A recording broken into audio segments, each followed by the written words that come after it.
Not too bad. Okay, with a couple of O's on the T, is there? How are you? More importantly, how are you? No, don't dive the subject. Okay, don't deviate. Don't do. How are you? Don't tell me not too bad. Oh, just a bit weary, but I'm okay apart from that, you know. Okay. What brings you to weariness? I didn't sleep very well last night. I don't know, Okay. just one of those, I suppose, full moon approaching. Maybe that's what it's all about. Let's blame the moon. Yeah, when is full moon? Soon, I think. Yeah, it must be, because how light it was last night when I went to the bathroom in the middle of the night. Yeah, I think it might be in the next day or two, I think. I'm not sure. I don't know. Yeah. Where do I find that? Oh, no. Anyway. I'll just ask Siri. Hello, Siri, when is full moon?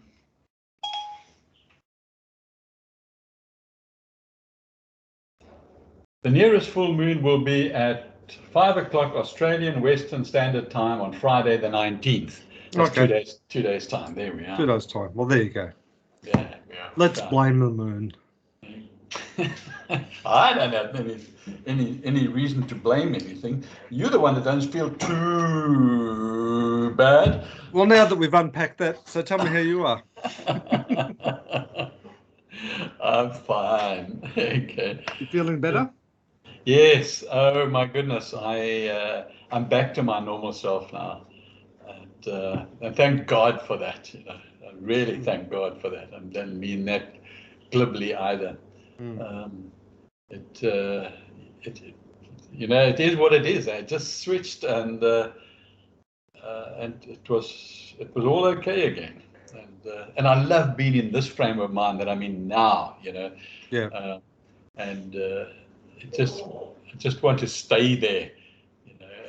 But they're triggers, and there's no doubt about it. And Sue was convinced that the big trigger was, of course, all this trauma that we've had with the family, but I'm clearly out of that now. And trauma is an accurate word, I think, isn't it? Because it's almost like a post-trauma thing that hangs around just from time to time, isn't it? You know, so it is. Yeah, it is. Yeah. And so that's come and gone, and yeah, working hard and enjoying it, every minute of it. So we'll just come back right now from a walk. I suddenly realized that, when I was far in the forest, that Don was going to be ringing up very soon. So I managed to get back here on the hour. Talking about on the hour, at 1:30, in an hour's time, just under an hour's time, I have a class by one of the Get Set Up people who are talking about micronutrients that I talk about a lot in my classes. So I want to go and join that class. Yeah, sure. Yeah, that's no problem. Yeah, no, that sounds good. You let me know when you need to go. Give yourself some time. I will. Yeah, I will. Yeah. No, I just need 5 minutes, really. That's all. And so you've been busy with Get Set Up. It's been going a bit better for you, hasn't it? Or? Yeah, no, now that I'm in a better frame of mind, I'm able to accept and tolerate anything that perhaps before I wasn't able to. You know what I mean? I mean, it's so weird. When you're depressed, you change. You're 100% different person. And now when you're back to normal, which I'm call this normal now, then I'm patient, and I interact in a way that I still get what I want, and it's just playing the game, I guess. And December, they want a lot of things around. They want classes changed, and they want the word Christmas, and they want the word holidays in the title, and they want the classes to be holidays and so on. And so that's a tricky topic these days, isn't it? Because I mean, there's a lot of faiths that don't sort of subscribe to the Christian, well, so-called Christian calendar, isn't it? Yeah, and there are also Christians that don't subscribe to it, or certainly not on the 25th. But it's allowed me in the last couple of days to think, because I've promised them I will do two things with regards to that. And one is I'll do a spirituality class, which I do that, but I'll do spirituality somehow related to Christianity. Okay, or Christmas, I think probably, and so I've been thinking about that, because they wanted me to do something really like superficial. They gave me some thoughts, and I said, I'm sorry, I take Christmas seriously, okay, because I take the deeper meaning of it. I said, they said, why don't you do your spirituality Australian Christmas, Braai on the beach and swimming and boozing, and those were her words, okay?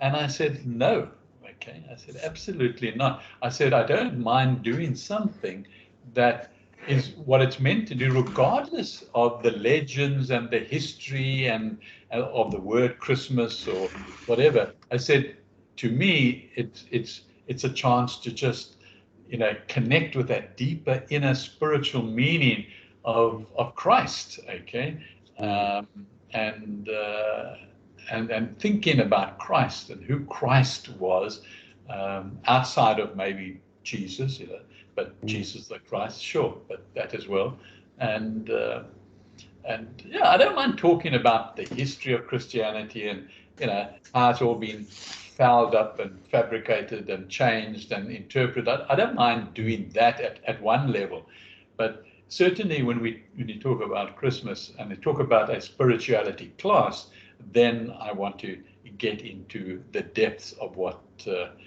of what Christianity truly is, and well, they're fairly rare conversations, aren't they?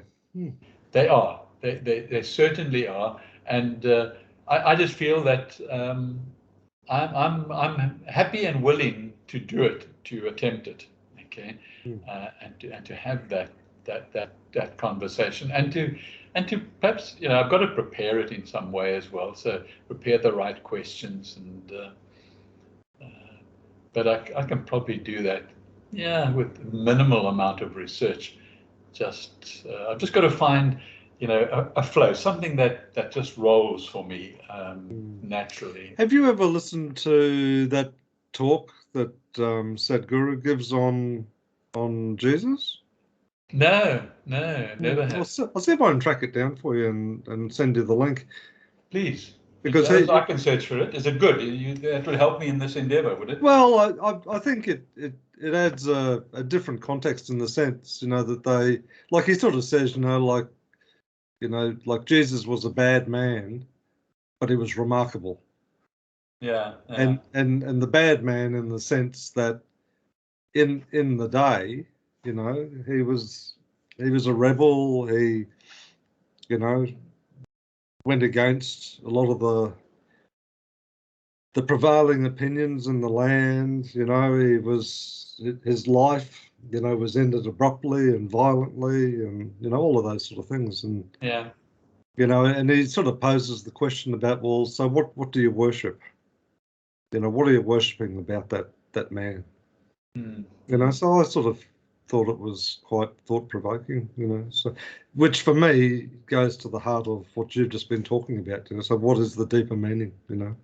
Yeah, we often talk about human being, and so you get the human side and the being side, but then there's the Jesus and there's the Christ side. Okay?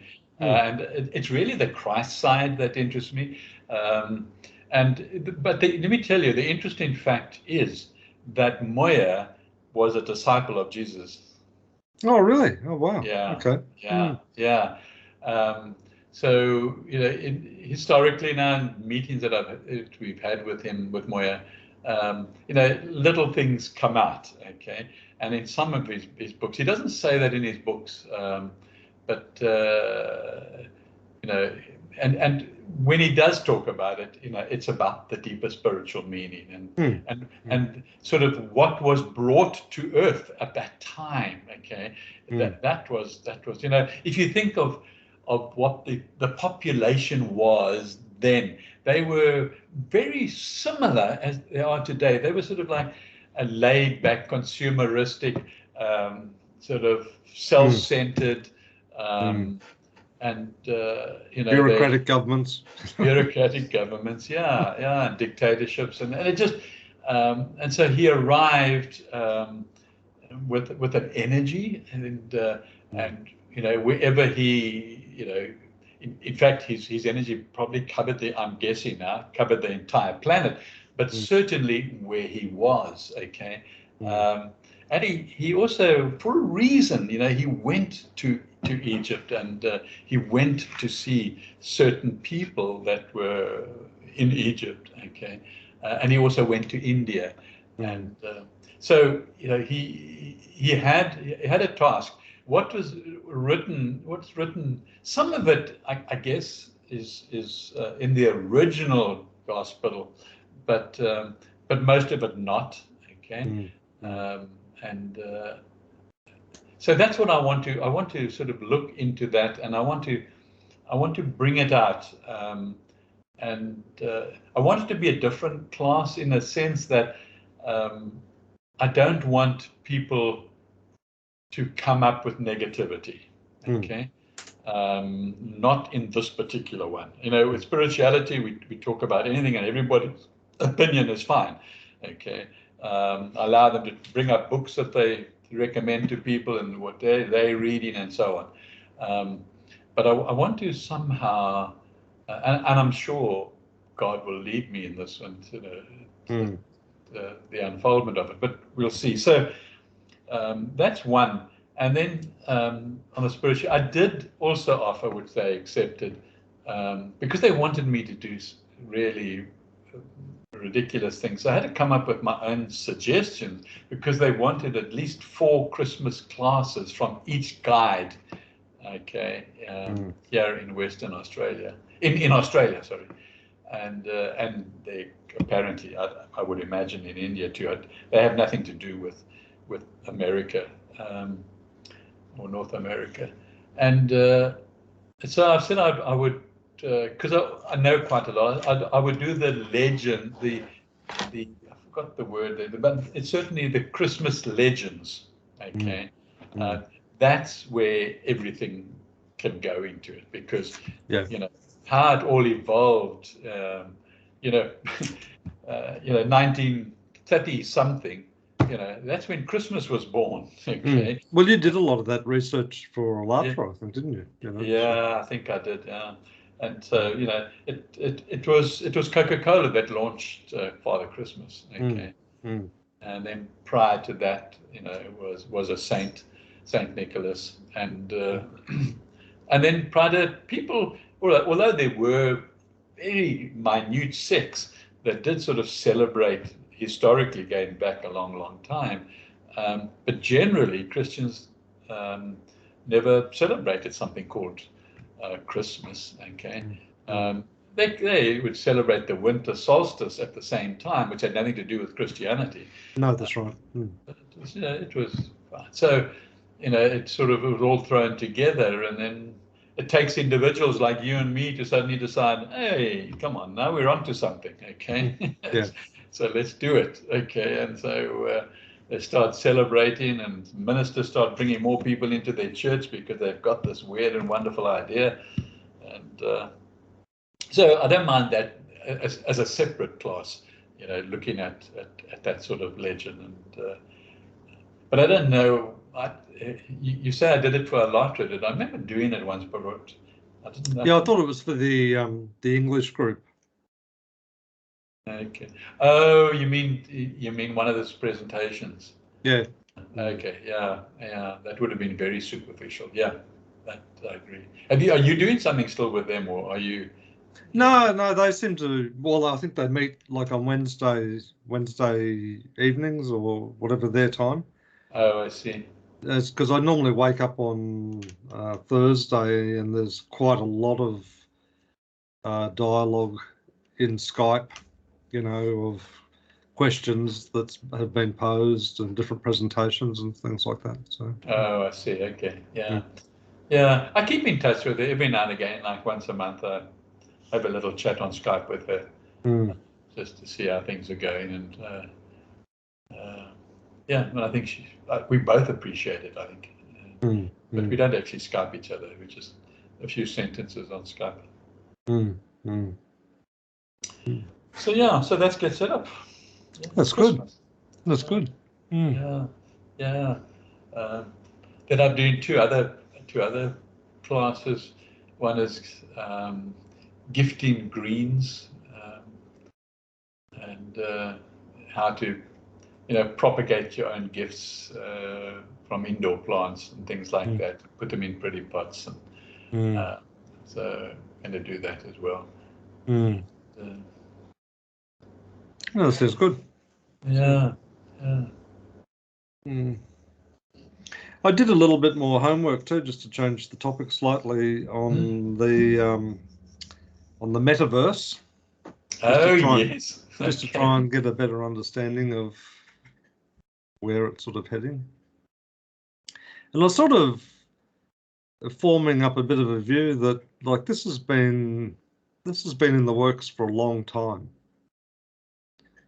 Because I guess when you think about it, like beyond conversations around a campfire, with the advent of radio, then television, then the internet and mobile devices more recently, there's been a lot of conversations which have been around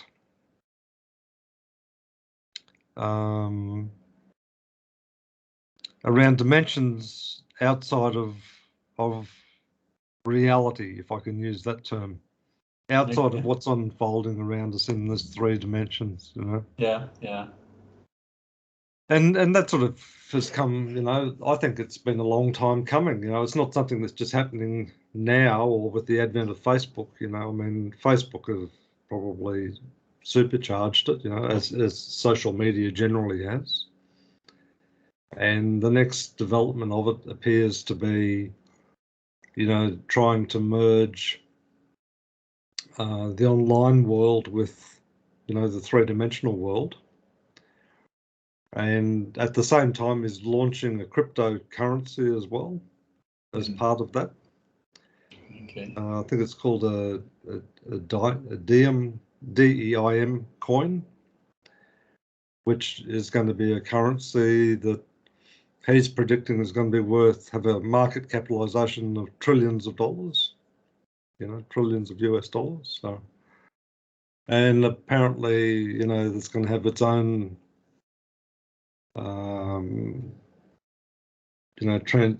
there's sort of digital assets that can be traded and,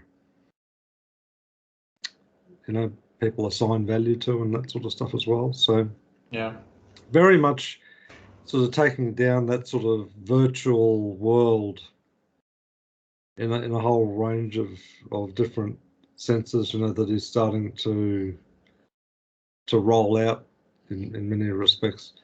But when I was sort of thinking about, well, where has it come from? It's come from the electronic media, really, hasn't it? Like, because I think about like even way back in the 1940s or whatever with radio.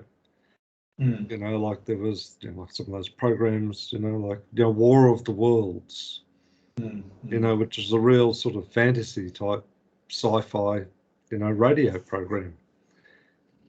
But people sort of bought it into their psyche of it being real, and that there was that one episode which created mass panic across America, and that the aliens had arrived, and and all the rest of it, and it's just evolved over there, over from there. And then when TV came along, all of this, reality TV and just fictional programs and movies and all of that sort of stuff, it's all into that that virtual world, really, isn't it? You know, Mm, and it's just escalated from there. You know, to the extent now that where people, you know, have had their consciousness hijacked, or maybe not even necessarily hijacked. They've selling their consciousness to, you know, the social media, big tech. You know, just with the amount of time that they allocate their consciousness to, you know, these things. And it sort of amazes me in one sense, because you think about this 3D world that we're living in, you know, the real world, if you want to call it that, right. you know, and just how little we actually know about it, and more so how little we understand of it. And yet there seems to be this blindness to that, which sort of raises some questions in my mind about, well, why is this virtual world being driven so hard as a distraction, and then beyond distraction, to really try and come to a better level of understanding and certainly involvement with, you know, the work of our creator. You know, so there's lots of those sort of questions have been popping up for me in the last week or two. Yeah, that's interesting. I just want to ask you a question, because you've done some research now. How is Meta going to change our experience online? Now, what's going to happen differently to what Facebook is now, for example? Well, I think there'll be more interface technology between humans and the virtual world. So with the use of, you know, like those virtual reality goggles and that, Yeah. so your experience will be one of stepping into these environments rather than just sitting there looking at a screen. You'll be immersed in it, so you'll be able to look left and right and up and down and behind you, And sense of feeling, probably, if you sense of feeling. Yeah, there'll probably be sensory elements to it, and I guess as that technology continues to stimulate, you know, the brain or consciousness or whatever, I'm sure there'll be a broad spectrum of emotional responses probably, and things like that as well. Okay. And do you think it'll get to a point where you'll be able to do it without those glasses? I suppose not, because then you're still open to your real world on the sides. So you can't just be looking at a two-dimensional screen. No, yeah, it's hard to know where the technology Yeah. will go with it, but But at the moment, you have to wear glasses. You would have to wear glasses to experience what to they're immerse, talking about Meta. Yeah. to step into that world, you Yeah. would, yes, yeah, or Yeah. Yeah. but use some sort of technology to do it, yeah. Yeah. And for me, I would sort of think, well, that's interesting, because, you know, what algorithms are written to drive that experience? Mm. You know, it's not something that's unfolding by the grace of God. It's something that some sort of artificial intelligence or human intervention is driving that agenda, you know. So, Right. you know, is developing those experiences. Mm. But I wouldn't say I like what you said a moment ago, but I understand that that's the satanic or the demonic drive, is to take your consciousness, and so you spend more time in this artificial world where you're going to be influenced either subliminally, Mm, probably, as well as with the stories that are told or the interactions that happen. mm, Um, and, uh, and that's part of the satanic world, okay? mm, mm, Um, and so, you know, God doesn't interfere, okay? It has to play itself out, and people then have choices eventually, and that's what you've got to choose, okay? With the help of your soul and with the help of the spirit around the soul and in our environment, we need to make those choices. And so, both you and I, we sort of look and we see we have a purpose, okay? And and for the first time in the class today, I just, being in the right frame of mind, I told the class, what I felt my purpose was, and so, and it came out, and nobody commented or anything like that, and I didn't expect them to comment, but each person needs to see their way out of this demonic atmosphere that we live in and turn it into a heavenly place that we live, okay, just based on attitude. And I well, that's right. And I think the other aspect of it for me personally that's been an important priority as well is just the brevity of this life experience, on the planet, in this sort of form. And the reality is that we don't know, like whether, I'll be here in 12 hours or 24 hours time, or 12 years, or whatever the number of years is. Say for example, based on current lifespans, say that I could expect to live to say 85 years of age, for example. Well, that's not very far away. So I this sort of mortality, the realization of the mortality also for me introduces a sense of urgency and a strong prioritization about, well, how do I want to spend whatever time I'm given in this dimension? Where do I want to allocate my time? Yeah. And one of the I stray away from the word conclusion, but one of the priorities for me is not to waste it on virtual manipulation. So Yeah, for sure. Even any type of manipulation, okay, that we've got on social media and on TV and things like that. But I don't go quite the same. I don't look at it from a mortality perspective.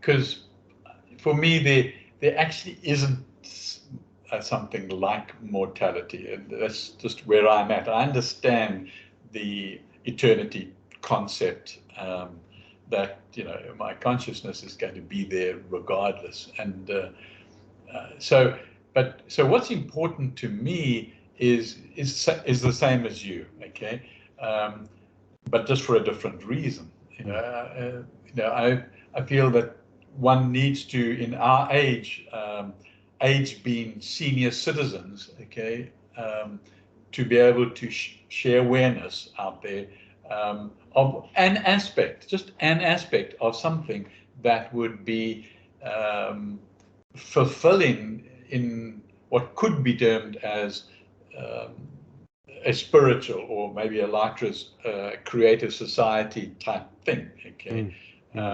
So that's why when I do classes for Get Set Up, okay, I tend to focus on those things that I feel is my purpose in life, is to make people aware, okay. And so whether it's awareness of spirituality and another side to the life that we currently live in, this three-dimensional, or whether it is what happens in times of apocalypse and maybe the massive food shortages, it's so easy and simple to just grow your own food in pots. And I've just done a class, was it today? Yeah, growing mushrooms and lichens. Okay, lichens are things that just grow in the most desolate, barren places in the world, and they look like splashes of paint on rock, and then mosses and things that grow. These things, will survive any apocalypse. Okay, it's like algae too, aren't they? Yes. Algae, Yeah. The algae, they've in the cracks everywhere where you see, the algae and the mosses and the lichens, leading up now to the mushrooms. Okay, as well. But the mushrooms. So I was going through that process today in the class and showing them this. There are people now that are researching those lichens and showing how you can cultivate and grow it and how you can turn it into food, and it's incredibly nutritious. Okay, and so you move through up to eventually to mushrooms, and they are incredibly nutritious and balanced in just about everything. Okay, and so fast to grow. Very fast to grow. I mean, they double their size in 24 hours. Okay, so absolutely amazing. And so, so I feel that people become aware of it. I mean, the people in the class were sitting there with their mouths open. Okay, and it's so easy. We get into such a rut that we just go down to the supermarket, buy our groceries that we bought for the last 50 years, and we come home and we eat it. Okay. And no thought or even awareness or no intent to become aware of what the alternatives are. Okay? Completely conditioned, isn't it? Completely conditioned. Okay, and now we're going to get more conditions by this meta virtual reality. Okay, but I'm thinking at this moment as I'm talking, I wonder if you can use that meta reality to make people aware of good things, of spiritual things, of something that's. But I guess there won't be people with enough money to be able to to combat the powers that are currently working with it. I think it also is going to require a level of maturity as well, because one of the traps historically is this, right, wrong thinking, or, some of those sorts of elements, where, that, I'm a member of this church and therefore, I'm one of the good guys, just through membership, that somehow transforms me, so that's going to be the tricky space, I think, because it is, as you've rightly pointed out, even like with the Christmas conversation, there's some much deeper elements of that need to be embraced at the personal level, not. But all has to be embraced at the personal level. Going to the grocery shop and buying a lovely looking lettuce and think you're getting all your vitamin B from that and your vitamin C, it's only ignorance. Okay, That's true. But it's a belief system. It doesn't matter whether you're in a church and you believing that you're part of the right congregation, or you buying that lettuce and you're getting your nutrients. Okay, and then you say, wonder why I get sick. Okay, wonder why I got cancer. I wonder why I got diabetes. I wonder why I got arthritis, and so on and so on. Okay. How could God do that to me? Absolutely, and there are people that say that. Yeah, there are people. Others, of course, say, "Well, this proves there isn't a God." Okay, but those are, those people just piss me off. They really do. Okay, so I tolerate them, but the people who are inquisitive, who want to know more or question it, you question it because they want some more awareness, or they're just ripe for being made aware of what is nutritious for your body. And for me it's irrelevant when you die, but I think it's pretty relevant how you die. Oh, exactly right. I'd much rather die healthy than sick. Yes, and happy. Okay. Yes. Yeah, and die in my sleep. Also,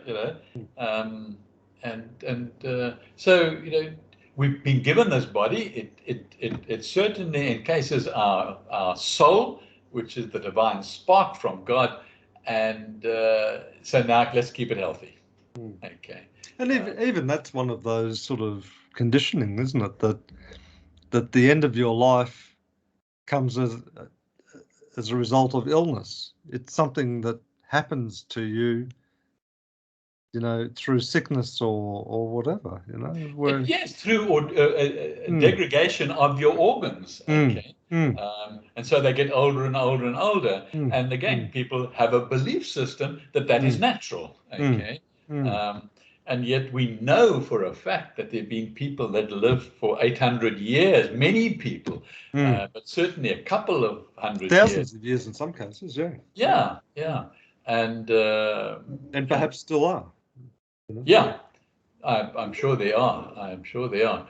But certainly there are people that are well into their hundreds. Okay, and so it means that our body, if we're going to live to that age, just needs to be able to look after itself. Okay, and your brain particularly. So between your brain and your immune system and your energy system, your nerve system, those things must be working in top form all the time, and there's no reason for those not to. Okay, but what happens is our kidneys and our liver and things get pumped with so many junk foods. Okay, and we sometimes don't even know they're junk foods. We see something that's called vegetable oil, and we think it must be natural, it must be good, so we use a lot of vegetable oil, but it's so refined so many times that it's really almost poison.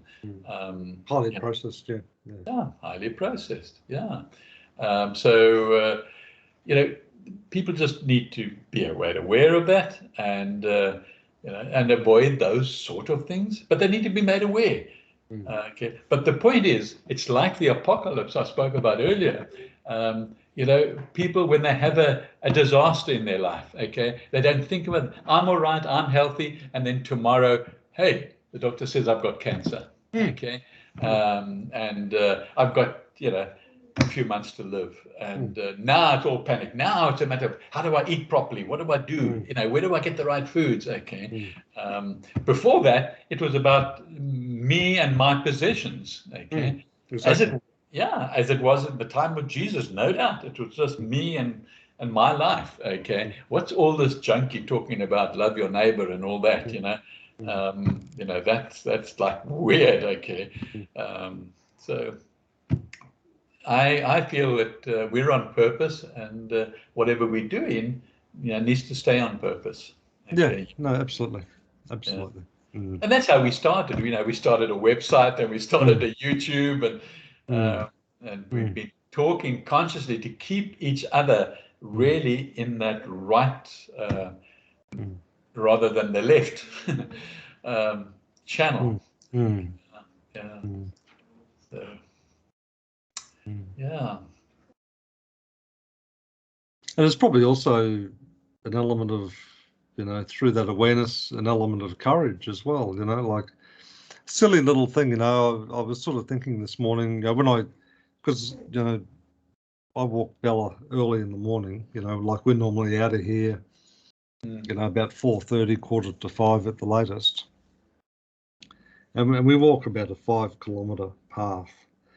And invariably you tend to see, not every day, but you tend to see similar people, same faces sort of thing, invariably through the week, So, but not every day, but invariably through the week, and I sort of was thinking to myself, I've been walking this path, with and without the dog for, I think I've worked out, about 14 years. Wow. Goodness me. Okay. In different ways, and not every day, but anyway. And there's some people that I've seen around, well, certainly for a number of years, just seeing them around. And I was thinking to myself, how ridiculous, isn't it, and probably on my part, because I take personal responsibility for it, I don't even know what their name is. Yeah, that's Say right. good morning to them, every time I see them, or hi, how are you? And just the exchange of pleasantries as you're walking past each other. Yeah, But you're like, where's the sense of community in that? yeah, yeah. Why Okay. are they strangers? And I'm not necessarily saying, that you need to go out and have coffee with them or whatever, but why is it just good morning? Yeah, Why isn't it, oh, hello, Michael, how are you today? yeah. Right, right. Yeah.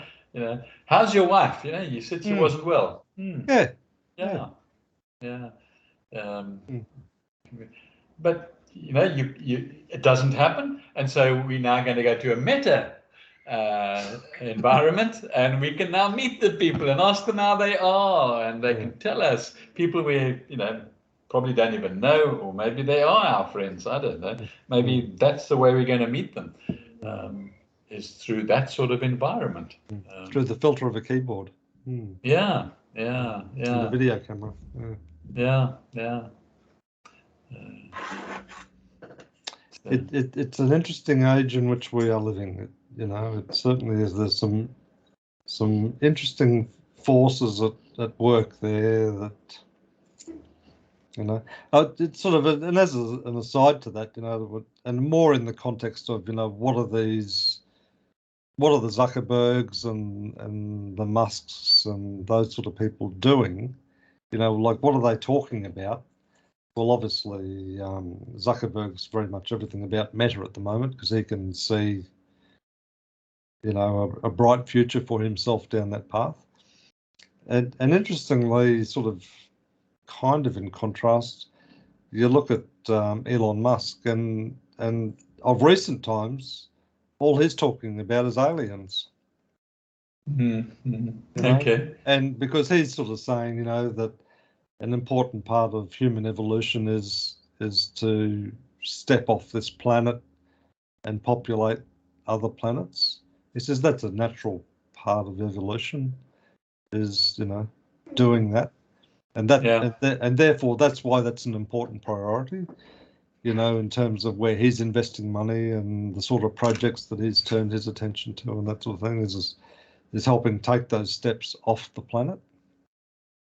Yeah. But he talks a lot about aliens, about where are they and are they amongst us now? And it's quite obvious with his body expressions, he knows darn well, you know. Yeah. And I read something a day or two ago that he was being interviewed, or they were, and they were talking about the amount of money he's spending on what you just said now, space and so on, Yeah. and and of course the interviewer was saying, what about the starving people around the world? Mm, You could spend those billions of rands, mm, on and his reply was, okay, if you can show me that you can solve the world's poverty with $6 billion, you can have it tomorrow. mm, mm, Okay. mm, And I thought that was a very, not clever in a nasty way, but I don't think the United Nations has a clue on all their projects that they've got on how to solve the problem mm, of that, how to solve that problem. Okay. mm, Nobody's actually got down and solved it, or put a plan together. They just keep asking for money from everybody, the United Nations, and mm. saying, in 15 years' time, we're going to reduce this and going to reduce that, and there won't be so many starving peoples. Why are there any starving Mm. peoples? Well, Okay. that's right. And one of the problems is not lack of food. No, There's no, an it's abundance not. of food. There's an abundance of food, and more food gets thrown away than anything else. Mm, Okay, mm, mm, and gets done. So no, I agree with you. But where is somebody? That's what we need. We need people who really have got a plan. But then it's all and well to have a plan. Okay, maybe there are lots of people with plans like you and I. But then who is going to be motivated to put a plan like that into place. Okay, I think there's certain individuals and certain categories of people that actually need this divide between the haves and the have-nots, and the hungry and the hungry-nots. Okay, and so I don't think that's going to be solved until such time as we have an apocalypse, okay, when there is a dramatic problem with the whole planet Earth, okay, and nobody has that power and their money doesn't mean anything anymore, okay. Now it's about that word that you used, community, okay. And at the moment, community doesn't exist. It really, I don't know how important community is, because we've never defined a community. You mentioned it in your walking with one person, but what is community? I don't miss community because I don't know what I enjoy people, but I don't really know what community means. It's a word that perhaps needs defining. But maybe that's something we can handle in one of our other conversations. Yeah. No, for sure. Yeah. I'm just mindful of your time there too. You need No, we can. I'm aware of that. We can sort of go off now and pick up again on Sunday. But yeah, I think it's a pity, actually. I think we could probably carry on, but we mustn't, actually. We for other reasons too, I think. We would be talking all the way to Sunday. That's right. That's right. Yeah. Anyway, let's cut it off there, and thank you very much indeed. I really enjoyed today, like I enjoy every day. So I always look forward to them. Always look forward to them. Yeah. And I'm glad. I really am. I don't know. Who knows? We'll ever go back and listen to these recordings, but but at least they've been saved somewhere where we have access to them. Exactly. And so we'll see. Maybe one day we'll say, right, remember that website, remember that YouTube. Okay, now's the time. Yeah. Exactly. Okay, done. Sounds well. Okay. Cheers, bud. Thanks a lot. Okay. All good. Okay, I'll talk to you on Sunday. Yeah, great, man. Okay. Bye. Bye now. Bye.